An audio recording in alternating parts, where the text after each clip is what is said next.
एक गांव में दयालचंद नाम का एक आदमी रहता था। कई महीनों से उसके पास कोई काम नहीं था और उसे इस बात की कोई भी चिंता नहीं थी। वह घर में आराम से बैठकर गप्पे मारता रहता। एक दिन दयालचंद ने, अरे भाग्यवान, भूख लगी है, पेट में चूहे दौड़ रहे हैं, अरे जल्दी से कुछ खाने को दो। दयालचंद की पत्नी, कहाँ से दूं? आप कुछ कमाओ करो तब ना। दयालचंद, मैंने कल थोड़े से चावल देखे थे, वो बना दो। दयालचंद की पत्नी, वो मैंने खा लिए।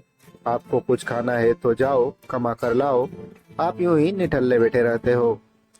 दयालचंद निठल्ला और मैं? अरे जब चाहूं काम मिल जाएगा। दयालचंद की पत्नी, तो करते क्यों नहीं? अब घर में खाने को कुछ नहीं बचा। दयालचंद घर से बाहर चला गया। दयालचंद, अब थोड़े दिन काम तो करना पड़ेगा, चलो सामने वाली दुकान में पता करता हूँ। दयालचंद, मुझे कुछ काम मिलेगा। दुकानदार, नहीं, दुकान में कोई काम नहीं है। दयालचंद जाने लगा। दुकानदार, ओ भाई, जरा सुनो तो। मतीराम, अरे थोड़ा दूर ले गया। दुकानदार, तुमको काम चाहिए ना, मेरा एक काम करोगे? दयालचंद, हाँ करूँगा, बताओ क्या काम करना है। दुकानदार, जासूसी करनी है। दयालचंद, जासूसी? किसकी जासूसी? दुकानदार, मेरी पत्नी कम्मो की। दयालचंद, पगला गए हो क्या भाई, तुमको पत्नी की जासूसी करवानी है? दुकानदार, मैं तुमको सब बताता हूँ। मेरी पत्नी कम्मो रोज थोड़ी देर के लिए घर से गायब हो जाती है। पूछता हूँ तो गोलमोल जवाब देती है। घर में बूढ़े माँ बाप है, इसलिए मैं चीखता चिल्लाता नहीं चाहता। तुम पता करो वो कहाँ जाती है, क्या करती है, कहीं कुछ गड़बड़ तो नहीं। दयालचंद, और जो गड़बड़ हुई तो तुम्हारी गृहस्थी का सवाल है ना, मैं ये काम नहीं करूँगा। दुकानदार, सोच लो, जितने दिन जासूसी करोगे रोज के 10 रुपए दूंगा। तुम नहीं तो कोई और यह काम करेगा, समझे, मुझे क्या पड़ी है। दयालचंद मन में, बात तो सही है, मैं नहीं करूँगा तो ये किसी और आदमी से जासूसी करवाएगा। दयालचंद, जी मैं करूँगा, जासूसी पर एक दिन के पैसे अभी दे दो। दुकानदार, तुम बस ये काम ईमानदारी से करना और मुझे सब सच सच बताना। बताओ, ठीक है। दयालचंद ने हाँ में सिर हिलाया। घर वापस आ जाने के बाद दयालचंद, अरे सुनती हो, अरे ये लो। दयालचंद की पत्नी, ये क्या दे रहे हो? दयालचंद, अरे भाग्यवान, देखो तो सही। दयालचंद की पत्नी, कितने रुपए? पकड़ो, मुझे कहीं मैं बेहोश ना हो जाऊं। दयालचंद, ना ना, बस बस 10 रुपए ही है। तुम बेहोश गलती से हो गई, दवाई चले जाएंगे, तुम बेहोश मत होना। दयालचंद की पत्नी, तुम्हें मुझसे ज्यादा अपने 10 रुपए प्यारे है, तुम मुझसे शादी क्यों किए, रुपयों से ही कर लेते। दयालचंद, अरे अभी तो कह ही रही थी इतने रुपए। और अब दयालचंद की पत्नी, आपके हाथ में कभी एक पैसा नहीं देखा, सीधा 10 देखे तो चक्कर आ गए। आपको किसने दिए इतने रुपए? सुनो, मैं कह रही हूँ, अगर साहूकार से ब्याज पे लाए हो तो वापस कर दो। क्या करना है ऐसे रुपयों का जिसका दोगुना ब्याज देना पड़े? दयालचंद, अरे नहीं भाग्यवान, ब्याज पर नहीं लाया हूँ। दयालचंद की पत्नी, हाय राम, मैं मर गई, आपके पास आए कहाँ से, किसकी चोरी की? अगर किसी ने देख लिया हो तो लोग पकड़ते आते होंगे, चलो अब जल्दी छुप जाओ। दयालचंद, अरे कोई क्यों पकड़ेगा, मैंने कोई चोरी थोड़ी की है, ये रुपए मेरी मेहनत के है। दयालचंद की पत्नी, ऐसी कौन सी मेहनत की जो थोड़ी देर में इतने रुपए मिल गए? दयालचंद, जो काम मुझे मिला है उसमें मैं रोज 10 रुपए, रोज के 10। तुम तो बस नोट गिनो। दयालचंद की पत्नी, सच्ची में रोज के विश्वास कर लूं? दयालचंद, तो क्या नहीं करोगी? दयालचंद की पत्नी, आप कितने अच्छे हो, पहली कमाई पूरी की पूरी मेरे हाथ में रख दी, भगवान करे आपका ये काम चल पड़े। अगले दिन दयालचंद कम्मो के घर के बाहर साइकिल पर छिप कर बैठ गया। कम्मो बाहर आई। रिक्शा वाला, दीदी कहाँ गई? आपका इंतजार करते करते धूप में सड़ गया। कम्मो, भैया आज काम ज्यादा था, ये लो बहुत गर्मी है और जल्दी चलो, यहाँ ज्यादा बात करना ठीक नहीं, कहीं हम पर किसी को शक न हो जाए। कम्मो रिक्शे में बैठ गई और दयालचंद साइकिल पर उसका पीछा करने लगा। रिक्शा गांव के बाहर उसकी एक बंद झोपड़ी के बाहर रुका। कम्मो झोपड़ी के अंदर चली गई। रिक्शा वाला, दीदी जल्दी करना, मैं यहीं आपका इंतजार कर रहा हूँ। दयालचंद अपनी साइकिल पर सवार झोपड़ी के पास जाने लगा। रिक्शा वाला, ए वहाँ कहाँ जा रहे हो? साइकिल झोपड़ी में डालना है क्या? दयालचंद, अरे नहीं नहीं भैया, आज साइकिल संभल नहीं रही ना, इसलिए थोड़ा टेढ़ा मेढ़ा चल रही है। रिक्शा वाला, संभल कर चला करो भैया, कहीं इसके चक्कर में तुम गिर न जाओ। दयालचंद मुस्कुराता हुआ वहां से चला गया। रात को दयालचंद मतीराम की दुकान में पहुंचा। मतीराम, आओ आओ, मैं तुम्हारा इंतजार कर रहा था, बताओ क्या पता चला? दयालचंद, पता तो बहुत कुछ चला है, पर पहले मेरी मजदूरी। मतीराम उसे 5 रुपए देता है। दयालचंद, ये तो 5 रुपए है, बाकी के 5? मतीराम, पहले बताओ तुमने क्या पता किया? दयालचंद, कम्मो भाभी रिक्शा में बैठ के गांव के बाहर एक झोपड़ी है, उसमें गई और 1 घंटे बाद वहां हरा कर रिक्शा में आ गई। मतीराम, हाँ ये तो मुझे भी पता है। दयालचंद, अब मुझे थोड़ी पता है कि तुम जानते हो वो वहाँ किसी से मिली, ये आज नहीं पता चल पर। मतीराम, पर क्या? बताओ बताओ क्या बात है? दयालचंद, भाभी रिक्शे वाले से कह रही थी कि यहाँ से जल्दी चलो, कहीं किसी को शक न हो जाए। मतीराम, क्या उसने ऐसा कहा?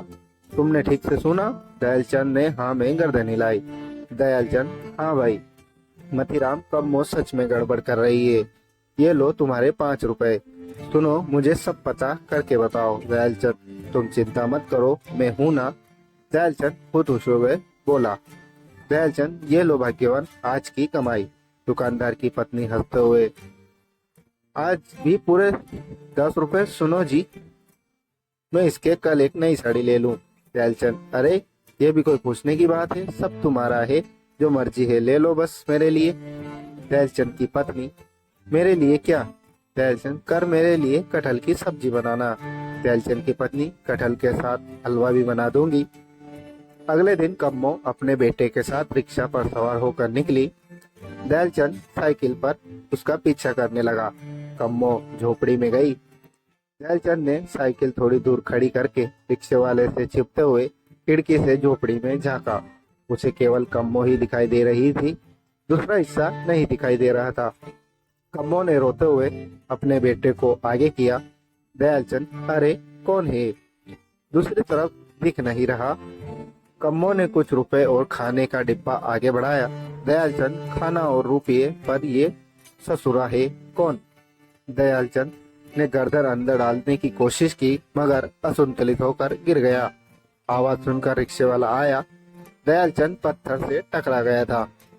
दयालचंद साइकिल उठाकर गाना गाते हुए, चलो रे भटोरिया, चलो रे भटोरिया, चला रे। दयालचंद सीधा मतीराम के पास पहुंचा। मतीराम, अरे ये क्या हाल बना रखा है, मिट्टी से भरे हो। दयालचंद, ये हाल तुम्हारे चक्कर में हुआ। सुनो, आज भाभी अपने साथ तुम्हारे बेटे को भी ले गई थी। मतीराम, कम्मो मोनू को भी साथ ले गई थी। दयालचंद, वहां उन्होंने खाना और रुपये भी दिए। मतीराम, किसे दिए हैं? कौन था वो? तुम जानते हो उसे? दयालचंद, मुझे उसका मुंह तो नहीं दिखा, पर हाथ वो हाथ जिसने रुपए लिए वो पक्का आदमी का था, रुपए उसी ने लिए थे। मतीराम, ये सब क्या चल रहा है? दयालचंद, तुम चिंता मत करो, मैं कल और पता करता हूँ। दयालचंद रुपए लेकर वहां से चला गया। मतीराम गुस्से में घर गया। मतीराम, सुनो, आज तुम फिर दोपहर में कहाँ गई थी? कम्मो, तुम भी ना, माँ जी सो रही है, ऊंची आवाज में मत बोलो। मतीराम, बात को टालो मत। कम्मो, तुम्हारी फिजूल की बातों के लिए मेरे पास समय नहीं है, बापूजी के खाने का समय हो गया है, फिर माँ जी उठ जाएंगी, तुम घर में शांति भंग मत करो। मतीराम, माँ पापा की वजह से ही चुप रहता हूँ, वरना। अगले दिन दुकान में, मतीराम, तुम लोग कामचोर हो गए हो, देखते नहीं कितना काम पड़ा है, कौन करेगा, जल्दी ग्राहकों को सामान पहुँचाओ। नौकर, मालिक, सामान पैक हो रहा है, आप चिंता मत करो, किसी ग्राहक को शिकायत का मौका नहीं मिलेगा। मतीराम मन में, अरे मैं यूं ही इन पर चिल्ला रहा हूँ, ये बेचारे तो अपना काम ठीक से करते हैं, इनको हंसता देखकर मैं चिढ़ गया। ऐसे नहीं चलेगा, आज मैं खुद जाकर देखता हूँ असलियत क्या है। आज दूध का दूध और पानी का पानी हो जाए। कम्मो मुझे धोखा दे रही है। कम्मो रिक्शे में बैठकर गई। दयालचंद भी उसके पीछे साइकिल लेकर निकल पड़ा। रिक्शे वाले ने पीछे मुड़कर देखा तो दयालचंद इधर उधर देखने लगा। रिक्शे वाला, शायद ये आदमी हमारा पीछा कर रहा है। कम्मो अंदर झोपड़ी में गई और दयालचंद ने छिपकर खिड़की के पास साइकिल लगाई। तभी पीछे से रिक्शे वाला आया और उसे पकड़कर सड़क पर ले गया और उसे मारने लगा। बिरजू गरजते हुए, अरे इसे क्यों मार रहे हो? रिक्शे वाला, तुम जाओ यहाँ से, इसे शर्म नहीं आती? रोज रोज कम्मो दीदी का पीछा करता है। आज मैं इसे सबक सिखाऊंगा कि किसी का पीछा करना भूल जाएगा। हाँ, तुम बीच में मत पड़ो भैया। बिरजू वहां से चला गया। रिक्शे वाला और दयालचंद दोनों लड़ने लगे। दयालचंद, अरे तुम दोनों मिलकर जो खिड़की पकड़ रहे हो मुझे सब पता है। रिक्शे वाला, क्या पता है तुम्हें? और उसे मारने लगा। तभी वहां मतीराम आ गया। मतीराम, उसे क्यों मार रहे हो? रिक्शे वाला, मारू ना तो आरती उतारू ऐसे आदमी की। वह फिर हाथ उठाने लगा। मतीराम, खबरदार जो हाथ उठाए तो। रिक्शे वाला, अरे तुम हो कौन भैया? दयालचंद, तुम इसे नहीं जानते, ये कम्मो का पति है। इसी ने मुझे उसके पीछे लगाया है। तभी कम्मो बाहर आ गई। रिक्शे वाला, मतलब तुम अपनी बीवी की जासूसी करा रहे थे भैया? कम्मो, आप मेरी जासूसी करा रहे थे? आपको क्या लगा कि मैं बच्चलन हूँ? मतीराम, लगने की क्या बात है? तुम रोज रोज यहाँ किससे मिलने आती हो? आखिर कौन अंदर? मतीराम झोपड़ी के अंदर गया और बाकी सब भी अंदर। एक बूढ़ा आदमी बिस्तर पर पड़ा था। रिक्शे वाला, ये मेरे पिता है और कम्मो मेरी बहन। कम्मो, मैं भी नहीं जानती थी कि मेरे पिता है। इन्होंने बचपन में मुझे गोद दिया था। बूढ़ा, ये क्या हो रहा? कम्मो, बापूजी ये आपके दामाद है। बूढ़ा, दामाद जी आए हैं मुझसे मिलने। आज मेरे सब पाप धुल गए। बेटा मुझे माफ करना, मैं गरीबी के कारण अपने कम्मो को अमीर धनपत गोद दे दिया था। रिक्शे वाला, बापूजी आप आराम करो। सब बाहर गए। कम्मो, ये रिक्शे वाला नहीं, मेरे भैया है। रिक्शे वाला, बापूजी को यह बात हमेशा चुभती थी कि उन्होंने अपनी बेटी को खुद नहीं पाला, गरीबों की वजह से गोद दे दिया। जब अपनी तबीयत खराब होने लगी तो बोले, मुझे मेरी बेटी से मिला दे। तो मैं धनपत के पास जाकर कम्मो दीदी का पता लगाया। मतीराम, कम्मो तुमसे ये बात मुझसे क्यों छुपाई? आपने माँ बाबूजी ने आपका विवाह मुझे अमीर घर की लड़की समझकर किया था। वो और समाज क्या सोचेगा कि मेरे असली पिता गरीब है, भाई रिक्शा चलाता है। मैं डर गई थी, कहीं आप मुझे छोड़ ना दे। मतीराम, तुम भी ना, चलो घर चलो, माँ बापूजी को समझा दूंगा। अब से तुम्हारा बापूजी और भैया हमारे साथ रहेंगे। दयालचंद, चलो काम पूरा हो गया। पूरे 50 रुपए मिले हैं। इतने रुपए के सामने तो वो मार कुछ भी नहीं थी। कोई नहीं, मुझे 50 रोज दे देना, मैं इतनी मार हंस हंस के खा लूंगा। दयालचंद, भाग्यवान ओ भाग्यवान, कहाँ हो? आज बहुत खुशी का दिन है। हाँ, वह जोर जोर से रोने लगी। दयालचंद की पत्नी, हे प्रभु, ये दिन देखने से पहले मैं मर क्यों नहीं गई? मेरा राक्षस पति शैतान से टक्कर काट काट के खुशी मना रहा था। दयालचंद, तुमने मुझे राक्षस कहा और ये तुम्हारी सौतन ये कहाँ से आ गई? बिरजू, बस करो, अब इतने भोले भी मत बनो। बिरजू, देखो बहन, मैं ना कह रहा था ये तुमको पागल बना रहा है। वहाँ सड़क पर ये पीट रहा था, वो आदमी बोल रहा था रोज रोज कम्मो पीछा करता है, ये बच्चलन कहीं का। दयालचंद, तुमको कुछ नहीं पता, चलो चलो निकलो यहाँ से, फिर दोबारा नहीं आना। चलो। दयालचंद की पत्नी, उसे क्यों भगा रहे हो? दो पैसे क्यों कमाने लग गए? आपकी आवारागर्दी शुरू हो गई। मैं सोचती रही कि यह आदमी दिन भर मेहनत मजदूरी करता, पर पराई औरतों का पीछा करते हो। वह जोर जोर से रोने लगी। दयालचंद की पत्नी, हे प्रभु, मेरा पति नालायक निठल्ला ही अच्छा था। काम के चक्कर में मेरा घर बर्बाद हो गया।